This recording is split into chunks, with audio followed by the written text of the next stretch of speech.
Never in my life have I ever seen anything like this. I hope that I shall never, ever see anything like it again. For years, of course, miners have been used to having roll calls whenever there's been a pit disaster.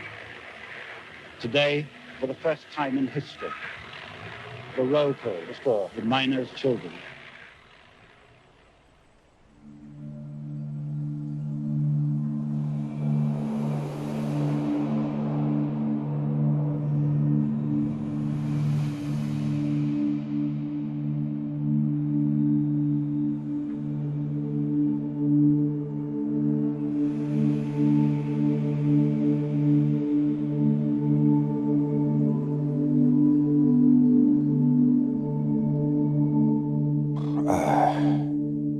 How to talk about it. That's been a struggle from the very start. When something like that happens, a village, a person, they're bound to go dark. They did their best. They really did. Psychologists offered to the community, educational and clinical. But all that, those processes, they were still in their infancy. And sometimes, well, right then, straight after, isn't when you need them. I remember, for example, the one appointed to me, he'd say, don't think about bad things, like what happened, but happy things, like your birthday. My birthday. How could he have known? There was no worse thing. I'd been looking forward to mine, 20, 30 friends at a party. But then when the date came, there were only 3, 4 of us about. And that's when it really sunk in. My friends, they'd been wiped out.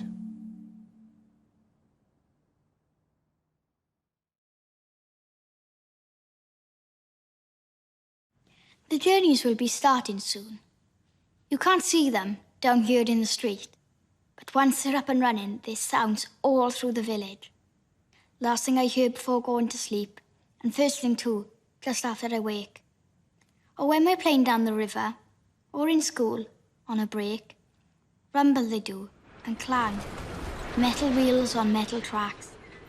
Drams they call them too, carrying the spoil and the shale from down by the pit, across the Black Bridge, and all the way up to the top of the tip. Number 7, that's the one they're going to now. Even if you were there, though, on the mountain, I mean, you'd still only hear them, wouldn't see them. Not till the cranes, at least. Not with this fog, like a cloud in the street. It's dark, but I can still tell it's thick. The way the streetlights blur out, and how I can't see the ridge. And if I could, that would be darker again, like ink spilt on ink. And above it, just the moon. A harvest one in a week or two. Will says they'll be putting a man on it soon. He means the Americans, but I don't know. I think the Russians might get there first. They're launching Lunik 12 tomorrow. Like a spinning top it is, with spikes all over. Putting it into orbit if they can. That's what Dad says. Like a moon for a moon, but made by man. Mad about science, my Thomas. Always following them rockets. Which is fine by me. Better by far he's looking up there to the darkness of space than down to the blackness of this bloody place. What still haunts me the most is how it was staring us in the face. Not just the thing itself, but even the word, tip, pit, turned inside out. Wrong way around. Which is how it was, of course. I was the one meant to be in danger. It was miners who died for coal. Hundreds each year. Us, in that daylight night. Not our children, above ground, learning in the light. That's the pit, sounding the end of the safety shift. And that's the bus. with the call on its side, getting ready to give the next lot a ride. Never see daylight, not in winter. Unless you're carried out on a stretcher. That's what my dad says. He's down there, see. Coming up now. He'll wash, change. And if it's been hot, screw my vest into my Tommy box. Then he'll catch the bus back to have breakfast together. It's important, isn't it? To eat round the table as one. Otherwise, what's the point of having fathers, a mother, sons? Might eat 3 times today. Together, I mean. Half term, so short hours, isn't it? So yeah, Tom will be home long before tea. And then tomorrow, a whole week off. I can't wait. I'm playing piano at the wedding first thing. I'm inclining Ash music for our neighbours, Cheryl and Colin. Then, hopefully, I'll be in time for the films down at Bugs. Cartoons, then Riders of Death Valley.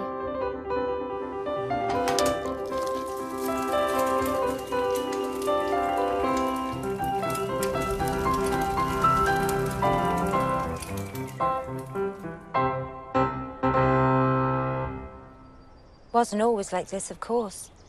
Summer grazing, that's what brought the first people here. Good land, sheltered spot, fed by 6 streams at least. It's all still here in a way, in the names, the streets. Hafod Tangloes, the summer place of Tangloes. Bryn Golau, Hill of Light. Pant Glass. The Green Hollow. And still is, I suppose, though with kids now, not grass. And Aberfan, of course, the mouth of the Van. The biggest of those streams feeding the Taff. Still feel guilty about it. Silly, I know, but I do. Because I can remember so clearly thinking that morning as Jack did his rounds in the van, nothing new or nothing exciting ever happened in Aberfan. Mind you, I was only 9, so maybe that's it. And I lived at the top end, which was poorer. But I wanted to be like my sister, older. So listen to the jukebox down Emanuele's cafe.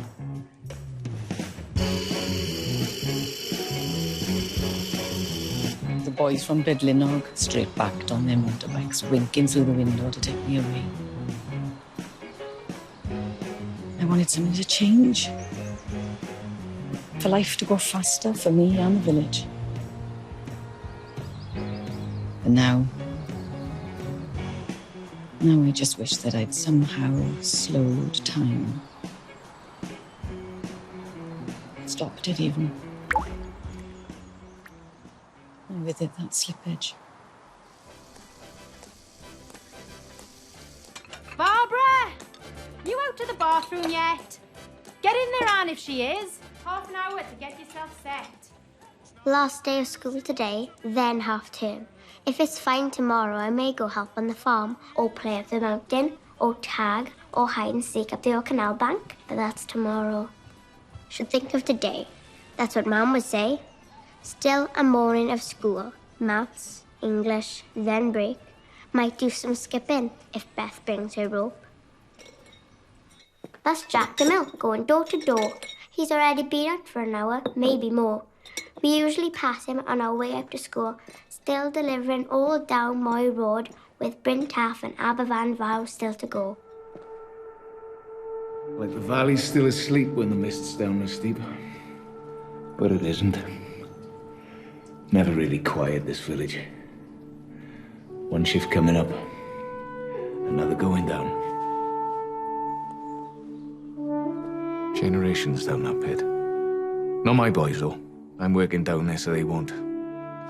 Will's heading for an apprentice at JJ's garage, and, well, according to some, he's got a chance in the ring. And Thomas, Bach, he's good with his hands too, in a different way. Only 9, but plays piano with both of them. One of the dinner ladies knew my mum. I mean, when she was little and in pant glass too. They're not like the teachers say. They're softer. We'll hold a hand. And they know everyone, not just the child, but the taki, their nan, the whole family. She's right. They do. Which is good, isn't it? I mean, to know your daughter's in a place where they know more than just her face. Not like down Cardiff where you're just one in a queue. On your own. No belongings, no names behind you. Take my Gwyn. Gwyn the Rose, they call him round here. Famous for his flowers. Someone knocks at least once a week, thumb in their buttonhole after a 5-leaf. Gives him a pride to be known like that.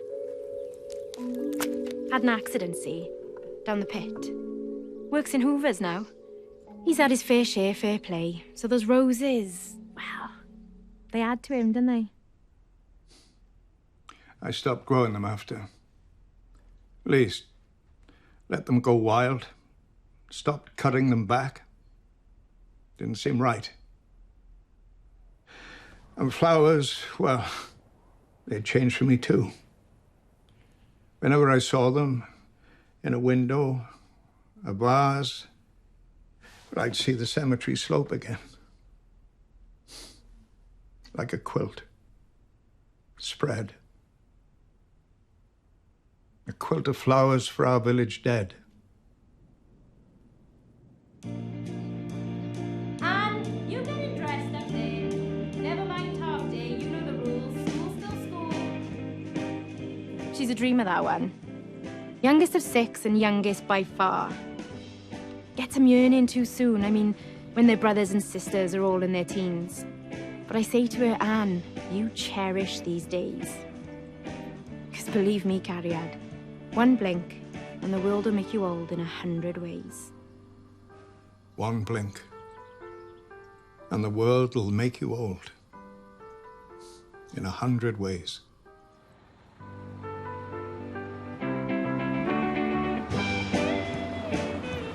Last day for me too, so I'll be out tonight. The bystanders playing down tried to do. I saw them at the social last month. Like the Beatles and Moody Blues all in one. Bit of soul, bit of Motown, and from Merthyr they are. We helped them after to carry their kit back up to the train in the Vale. And I think Will saw and got jealous a bit. Still, it's bloody mist. At least it stopped raining, I suppose. All women in sticks it was last night, streaming black all down the gullies. We were just used to it, see? The colour of coal in our water, our river, was all we'd ever known. The tips were just there. Part of home. So no, we didn't see any wrong in the rain. Always been the same. That's why we love a small coal charabanc. 6 or 7 buses in convoy away for a day on the beach in Barry. Then the long drive back. Thomas asleep on my lap. The smell of the sea in his hair, sand in his toes. Yeah, he still loves going on those. Who wouldn't? It's the ocean. Got to beat swimming down the Taff, or in the streams and the tips. Hasn't it? Not that yours is as bad as all that. Loads to do. The mountain, that's a playground in itself.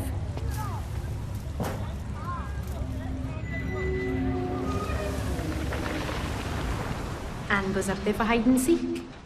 And Thomas sits on cardboard to slide down the tips. Could do without those, granted. But to remove them, well, cost. NCB reckon it would close the pit. And we do all right too, don't we? So, yeah, can't complain. Good place to be, Aberfan.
And that's how they went.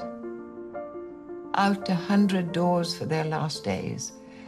And that's how we said our last goodbyes, with all the luxury of easy time. But it was already draining, running out like sand in the glass, like that pile of tailings and shale already moving, pressed to a shifting under the weight of its own black hand, restless with rain, storm, water.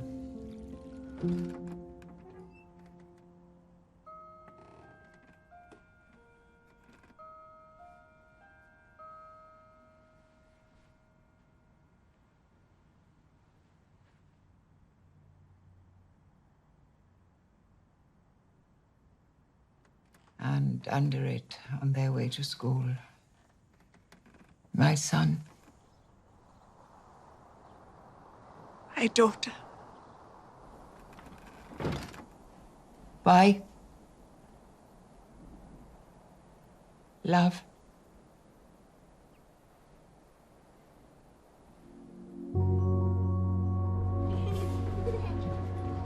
I love this time of year. I think it's my favourite. Harvest festival, bonfire night. Then after half term, we start rehearsing the nativity. Sometimes, if we're early, we go into Maples, the grocer's on the high street, just to watch their bobbin strung up on a string. More like a zip line it is. One push from the counter, and off they go to the register. That morning, though, we were late, so I didn't go to Maples, but Anderson's instead, a tuck shop on the hill, next to Georgie the barber's. 3 shrimps, please, and 2 flying saucers. Georgie was still in bed. His shop sign turned to closed. He's always said, if it had been the other way round, well, let's just say he's gratefully dozed. Shh. Listen. To what? Birds. They aren't singing. How can you listen to nothing? Is this mist, innit? What about it?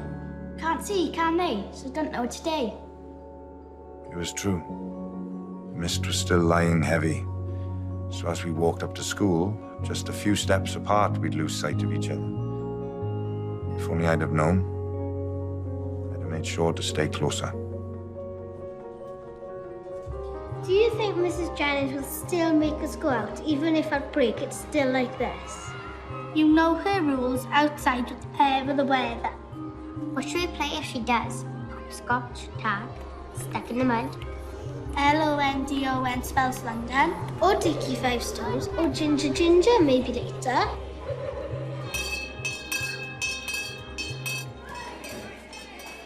You know what my dad said last night about Mr. Bainon? That he'd beat him in a fight? That he is in love with Miss Jones? No, that he used to play for Aberdeen years ago. At Lock he was. I'm one of their best. I could believe it. Huge he was. I still remember standing at his feet, my head well under his chest, looking up, saying, "Sir," and thinking, ew, he goes on forever. We had assembly that day. The whole school sitting cross-legged on the parquet floor. Okay, sit down, class.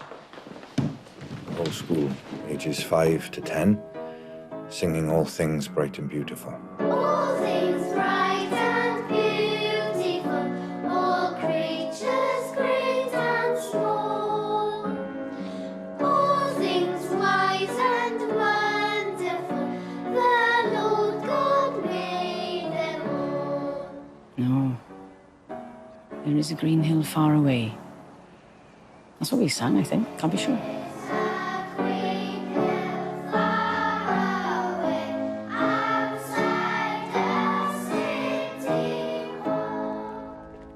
And then we went to our classes. That I do know. Each age through a different door.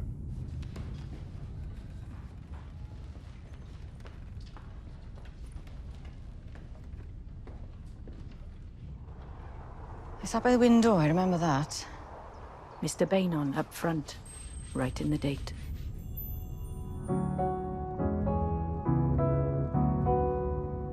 20th of August, 1963. Dear Sir, danger from coal slurry being tipped at the rear of Pantglas School, Aberfan. I'm very apprehensive about this matter. I am as very the councillors and the residents in this area, as they have previously experienced during periods of rain. As they have previously experienced during periods of 13th of December, 1963. Yes, sir. Danger from coal slurry. Danger from coal slurry being tipped. Danger from coal slurry To the rear of Pantglas School, Aberfan. As a matter of emergency, I feel it is necessary that the NCB be made to commit 31st of January 1964. Dear Sir, on the 22nd of January, I stated that the pipes under the Aberfan Road were half full of silt, and that conditions... As far as the council are concerned, there has been a deterioration in the position. As I've said, silt washed down will now build up. I have not yet had a satisfactory reply to the questions raised. Sliding in the manner that I have envisaged. You are no doubt aware of the tips above You're no doubt aware of the tips and above if they were to Pantglas. move, a very serious position would accrue. October. Come on, who can tell me? October the 21st, sir, 1966. I've been out in that mist. So thick. Could only see a couple of the poles down below. The ones that carry the wires up from town. 1, 2, maybe 3. No more. And suddenly, those wires started swinging around. Started jumping. Like some giant hand was playing it skipping.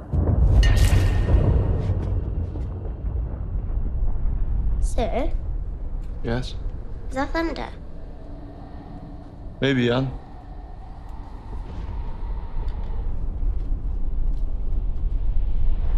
But then it got louder than thunder ever can. And faster. I looked out the window, saw Jack the Milk, then, and I still don't know why, I had no time to think. I put the book I was reading over my head. Seconds later, the darkness came in.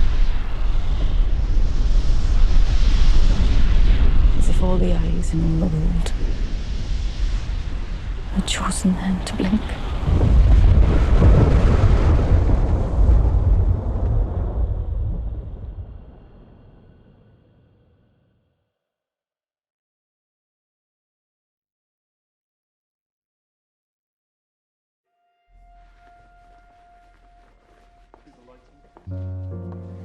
I went to school in Huntington. The Welsh school. Oh, did you? With Owen's brother. Thank you very much for sharing. Oh, glad. It's good therapy for me. I was thinking about how you must have felt on that journey on the bus on the way home. I haven't really thought about it for 50 years. Yeah. And you know, when you live in an area, you So meet tied lots up of with people. it, That's right. generation and Yeah. It's how, but obviously we learn about it growing up with history in school and that kind of thing, but the fact that it shouldn't have happened. Oh, no. People were talking even months before about the slag heap, and somebody should do something about it. Very quiet, please. Very still. Here we go. I'm a scientist, so I don't believe in spirits and such. But I've always kept a diary, a page of A4 every night, so it's there in black and white. We couldn't sleep, me or my wife. We were living in East London back then, us and our baby girl. But that wasn't where we were from. No, that was Merthyr and Aberfan. And that's where we were going, in the early dark that morning. I was getting ready for work, up at the bank. I hadn't long put on my suit and tie when a neighbour came over, asked if he could use our phone. He seemed upset. Of course, I said. Why? There's something wrong. A house has collapsed up at Moy Road. What, collapsed? How? That's all I was told. But it's happened. Just now. So I dialed 999, got through to the fire service and let them know. As I was on the line, I heard a woman scream. I looked up. Men were running past my window. I think this is something major. How long till you arrive? As soon as we can. Your call's been logged at 9:25. I just got back from honeymoon, a week near Burning Beaches. I was still living in Cardiff with my wife and her parents. I was young, ambitious, been at the Express for a year and a half. I wanted to go places, travel, and I did. But this morning, it was just Merthyr again on the train. An early interview with the council's John Beale, Director of Education. After I was coming down the steps of his offices, a car pulled up on the curb. One of the paper's photographers, Mel Parry. Only 18 back then. Been to the station for the morning call. There's been a couple of incidents. A domestic fire in Dowlais, or an outhouse at a school collapsed in Aberfan. Which do you think, Sam? Fires are common enough. Let's try the school. Sounds a bit different. So we got in, and I drove on. We were approaching Merthyr Vale when we saw the cars in the mist. A chain of headlights, blue and red, stitched with police, an ambulance, all coming towards us, away from Aberfan. I watched them pass, become a river of red in our mirror. I'd been Mayor's secretary since March of '66. I'd gone in early that morning. We lit the fire. Switchboard girl had been in to turn a handle. All was normal. Then suddenly, the men were leaving. They'd been told, you see, to go to Aberfan. The office is emptied to a man. Just the women left. No one could tell us why. We didn't know what to do. But then the ambulances started streaking through town and we knew. Within the hour, we'd gone from staffing the office to a crisis HQ. It must have been around 9:30 as we reached Dowlais Top. When out of the mist, we saw a roadblock. I pulled up. Which way are you going? Brecon Road in Merthyr, which is when he said, a disaster. That's what he called it, even then. Of course, we thought it was the pit. All my father's side is from Aberfan and always been miners too. The officer was about to signal us on when he saw the sticker above my bumper. BMA. Are you a doctor? Student, final year. But you're medical? We could use your help if so. All the other doctors see they're up at St. Tidvil's or Merthyr Central for the casualties. Of course. Yeah, anything I can do. And that was it.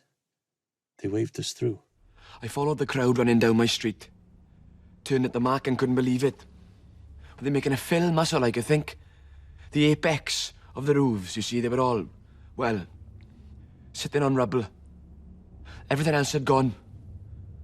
And then as I looked, that rubble wept.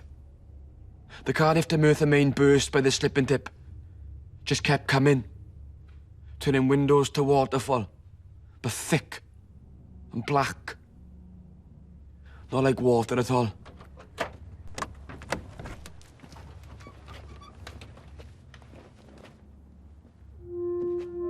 It looked like the Somme. That's what I thought when I came round the corner. A mountain of slurry with men all over, like ants. And all of them digging with their fingers, their hands. I had my notebook, my pen, but I couldn't take them out, so instead I climbed up onto it. That mass of underground waste. And joined a chain passing back buckets of slurry.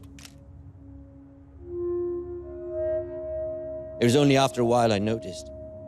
It was still moving. The whole dark body of it.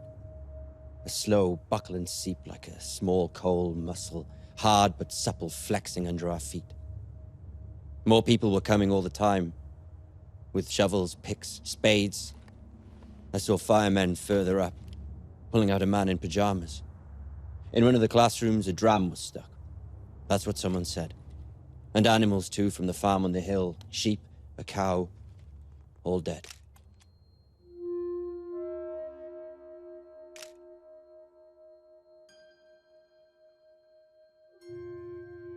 Sounds odd to say it now, but what it resembled, that scene, was like something from the Gold Rush. Like one of those old photos where every man has staked out his pitch to prospect for wealth. Except these men were digging for something else. Something more precious, too. Their little ones. Their sons, daughters, nephews, nieces, still stuck in that school. Most had never worked so hard in their life, so began collapsing with pains in their chests. I did my best to see them right, treated sprains, cuts, but it wasn't enough. How could it be? in that landscape of pain with that great black tongue lolling out of the mist. And just there, nearby, the mothers, holding each other, knee-deep in the grit, looking on at what that slipping tip had done. Soon enough, every able man was working to clear it. Some children had been pulled out alive, but everybody knew we didn't have much time. I heard lorries and turned to see the miners up from the colliery, hundreds of them, jumping off before those lorries had stopped and diving straight in to attack that slip. God, did they work. And organised us too. Had teams digging trenches, others making corrugate chutes. Every now and then a cry would go up, and to a man we'd all still and listen. Machines would stop.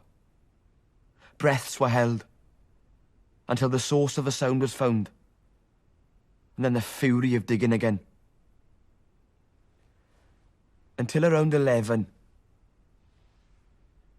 when for the first time that day hundreds of us listened, leant on our shovels, strained every sense, only to be met with nothing but silence.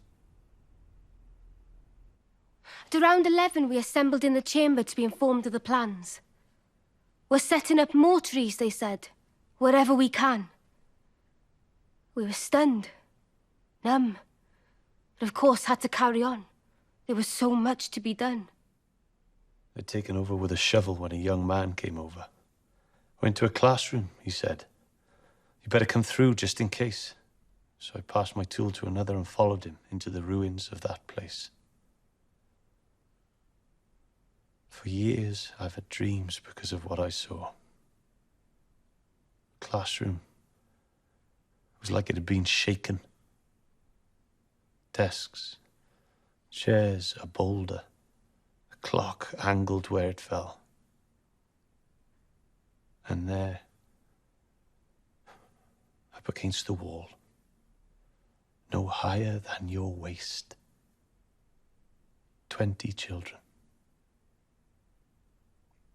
Their master in front of them, his arms spread in protection, trying to save them all.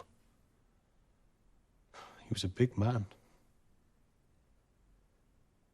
But what could he have done? One teacher against a mountain. I could see behind him their faces, their mouths still open as if they'd been caught mid-song.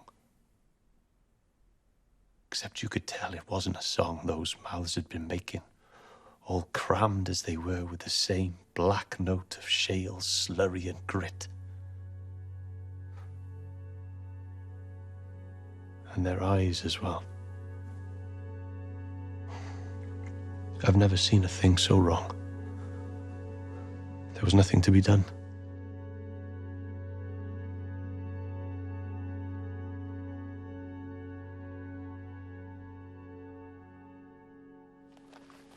At around 4, the women as well as the men were asked to go to Aberfan.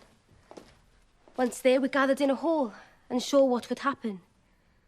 But then John Beale, Director of Education, he came in. School registers under his arm. He wanted to account for the children, so began to read out their names.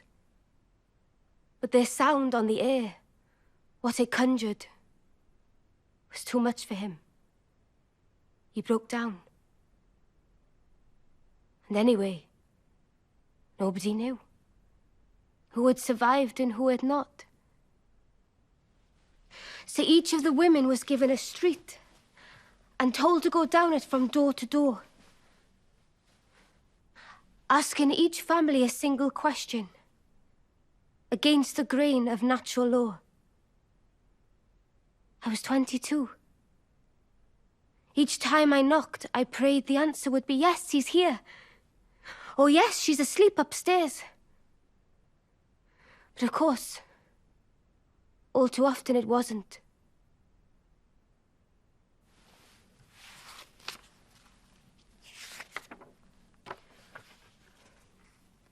I wrote down the name. Or the names. The ages. 7, 8, 9. We'd talk if they wanted. And then they'd close their door, softly. The hand of a husband or wife on their shoulder. And I'd carry on with my list of numbers, names, and ages, willing for it not to grow any longer. At some point, the NCB rescue teams came. Like the cavalry they were, in their yellow jackets and hats. Then the army, digging trenches, clearing stormwater, from all over the country, feather pumps and tenders. No one else would be pulled out alive. Not from the houses, nor the school. But still, all you could hear was the sound of digging tools and, occasionally, quiet crying. Because now there was other work to do. Supporting the parents at Bethania Chapel. Small bodies under blankets on every pew as they went in to identify their children. Sometimes by face, but often by just a piece of cloth, a pair of shoes. Somehow throughout it all the workers were fed, watered, soup and bread from the Salvation Army, the Civil Defence. Even at one point a plate of wedding cake. But then that's what happens, isn't it? The world ruptures, and we offer what we can. And that's what happened that night. To a woman, a man. People gave their strength, their sympathy, offered up for Aberfan. When the day started fading, they brought in arc lights powered by canisters of gas. Towers were erected from which they shone across that whole expanse of ruin and slurry and dark. Everyone was covered in muck, me included. I'd worn my best suit to go and see John Beale. But now he'd have thought I'd spent the day down the pit. But we hadn't. It had come to us. Everyone knew that now. And when it did, like some heartless Pied Piper, it harvested the best of that town. It was time for me to go. Dusk was giving to night. I wanted to see my wife. The Merthyr to Cardiff line had been cut, so I got a bus. I was the only one on it, and like that, held in the brightness of its upper deck, I travelled home alone through the darkness, being sick at my feet as it went. I couldn't help seeing one specific sight. The curtains of a house in a short terrace street I'd passed earlier that day. They were closed, which in Wales not at night means only one thing. A house where the seeds of death have been sown. I walked on, but as I did, I looked down the rest of that row, which is when I saw the curtains. They were drawn in every window.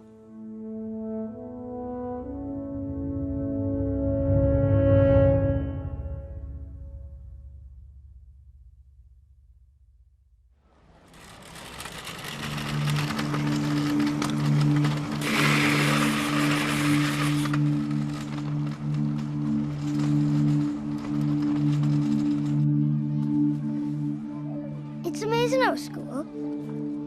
Got iPads and AstroTurf and loads of clubs too. Science is my favourite. We've been learning about Tim Peake all this week. 6 months he was up there. Mr. Davis says tomorrow we'll be able to see it from here. A man-made star. That's what it'll be like, just above the mountain ridge. Slow, but faster than a satellite. Dancing's more my thing. Cha-cha-cha, jive and Latin. I play football too in a mixed team run by the social.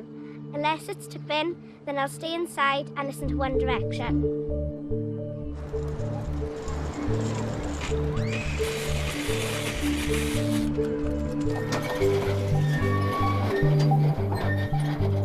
It just looked so beautiful when we first drove in. We thought it would be a good place for the kids. And we were right. It's scenic, quiet. They feel safe even at night.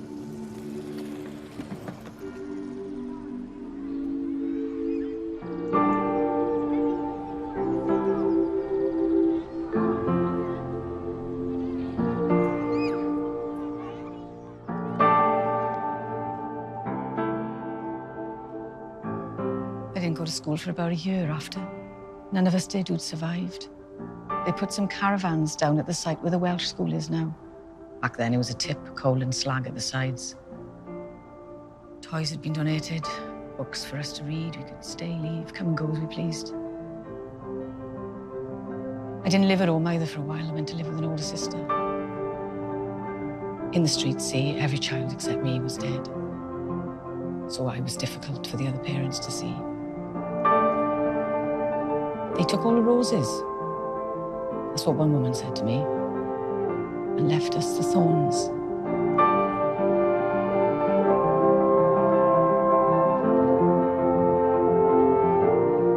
So yeah, I went away for a bit. And when I came back, my mother was completely bald. She'd been on the ambulances, taking the bodies. Weeks later, her hair fell out. You were the lucky one, she'd say. When I asked after friends, that's all you need to know about. In the end, they sent us to Mount Pleasant. But we were too disruptive, that's what they say. The pant glass kids. Still, if there was thunder, lightning, the teachers would shout to tell us to hide. They were only young themselves, and like us, still traumatized. So yeah, it wouldn't be right to say those who'd survived entirely escaped that Tips landslide. We got out, yes. And most of us have got on too. But the shadow of that shale, those tailings, is long and deep and cast inside. How could it not be? We were children, going to school with our friends. Then, minutes later, climbing out again without them.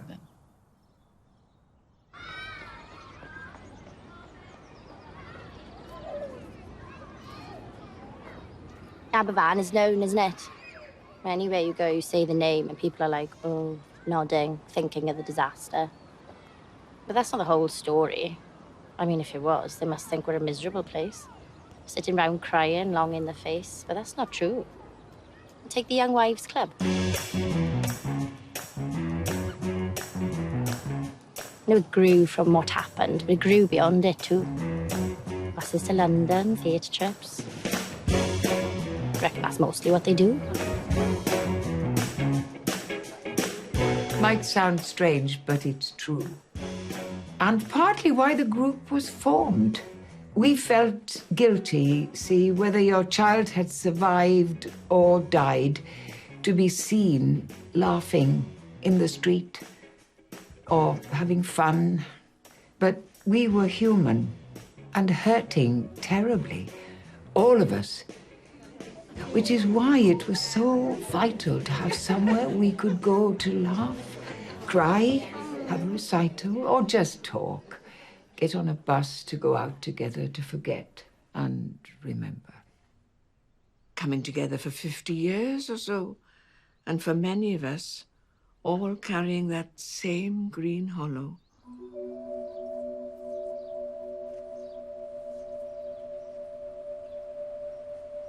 The club's changed, obviously, over the years. Just last week, we put it to the vote and decided time to drop the young from the title. So just the Wives Club, now we are. I don't know. It's fine by me.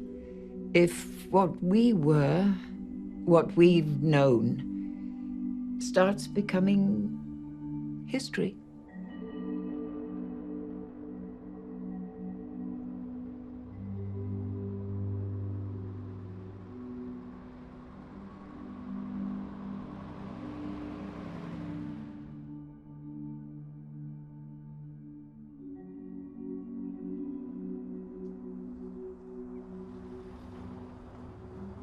It was years later, when we were adults, that we all finally talked about it.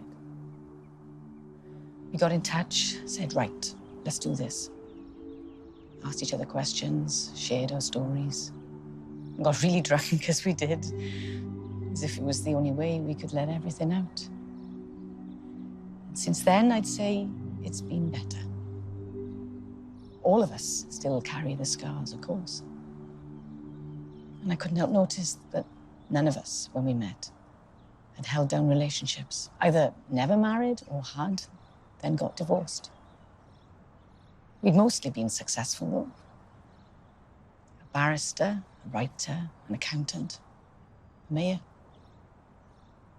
As if, having survived that collapsing pile, we'd made a pact with ourselves to make the living we'd been given worthwhile. I studied hard, in the end. Went to university, then worked for years in the city. I felt, in a way, like I had a duty to succeed not just for me, but for my friends as well. The children in that class who never got the chance to be what they hoped. Or to even try.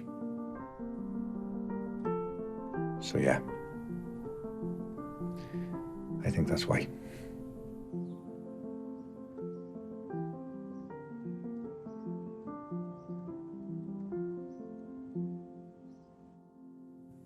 There was, at least, a public conversation.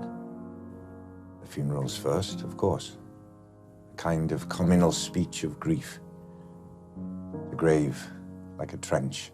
The hearses, the crowds, the flowers.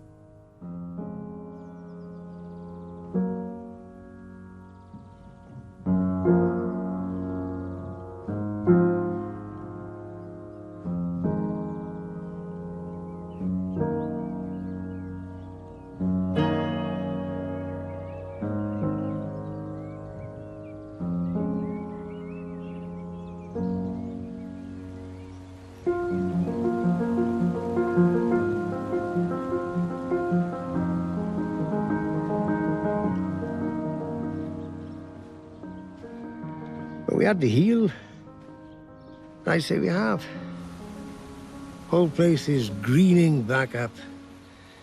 We're up the canal bank in July, August, when the thistleheads are seeding, catching the light, early berries budding, chaffinches singing. Well, beautiful it is.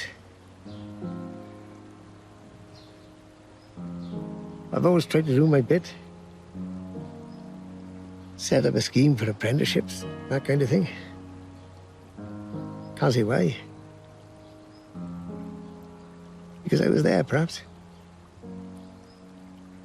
Or because I'm still here.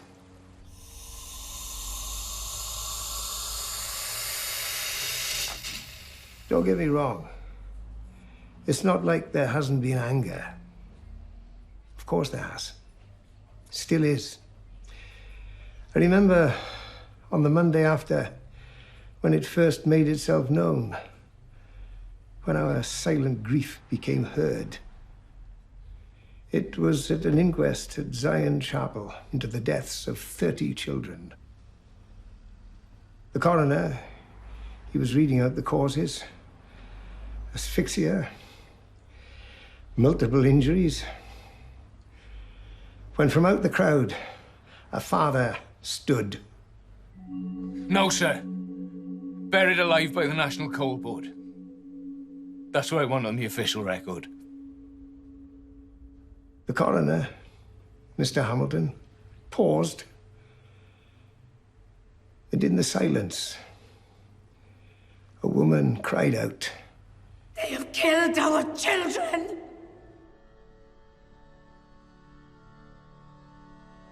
Then there were the tribunal. Another public conversation. Unnecessary, I'm sure. Though many found it hard to settle with its conclusion. No one prosecuted. No one sacked. Nor forced to resign. And with the NCB claiming no knowledge or sign of a spring under the tip, after generations had swum in it.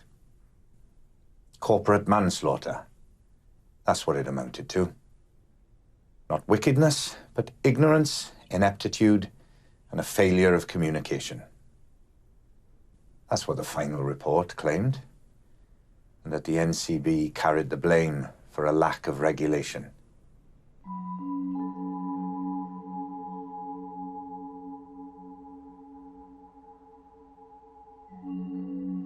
I was on the tip removal committee. Had to be, really. Like everyone else. I wanted them gone. Not surprising when you think what they've done.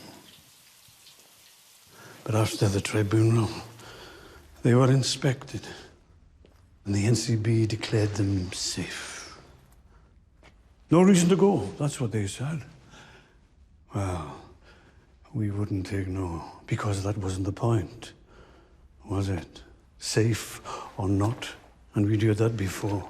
We didn't want to see them each day when we opened our door. Piles of the stuff on the mountainside, dug out for many of us by our very own hands. It took my boy away.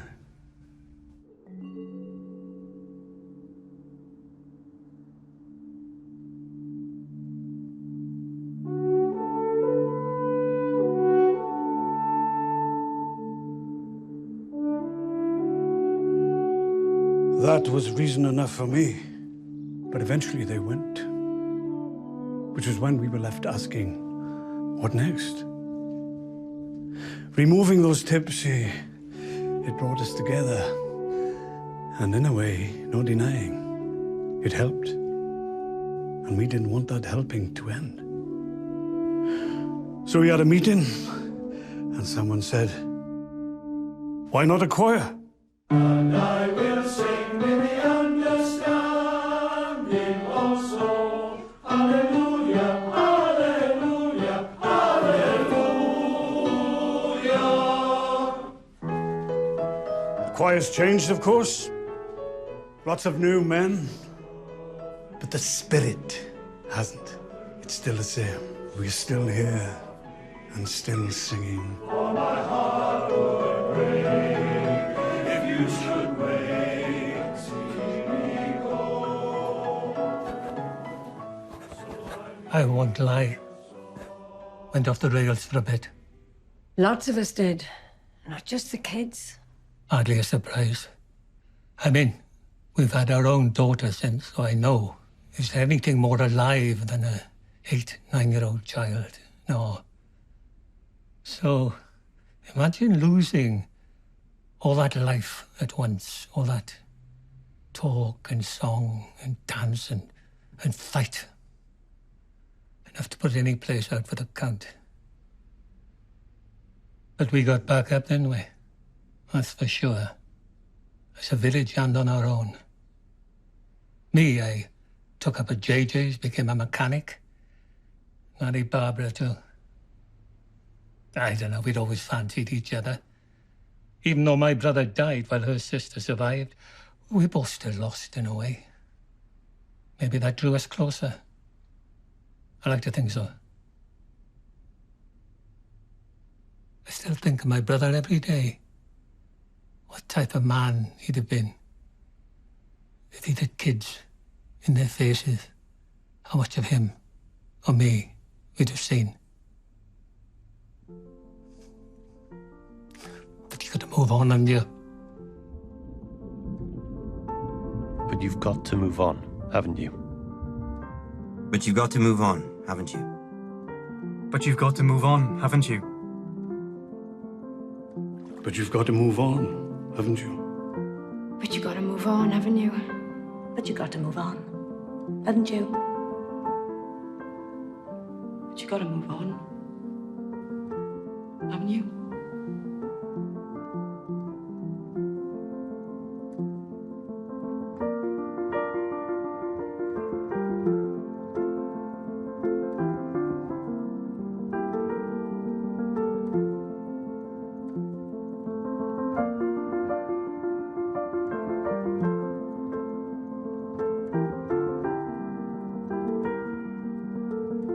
I'm gonna be a painter like Tom's dad. A dancer on Strictly. A goalkeeper for Chelsea. A pilot or hairdresser. A fish and chip man. A teacher. For me, it's about opening the world to these children and their eyes, letting them see what they could do, who they could be. A rugby player. A free runner. A singer. A soldier. A nurse. Because you can only aspire to what you can imagine or see. A farmer. A miner. A lorry driver. I don't know, lady. All that, though, the teaching, the running of the school, that comes easily enough to me. But then there are the other things that are harder to negotiate. A football player. An actor. A doctor. The first man on the moon. An astronaut. Each year, for example, we mark the disaster's date, and we should. But it's difficult. Sometimes to know exactly what to do, someone to talk, to remember. By others, they stay quiet. They try to forget. And here, well, they're children, some the same age as those who died. So yes, we teach it, but gently, as part of the general history.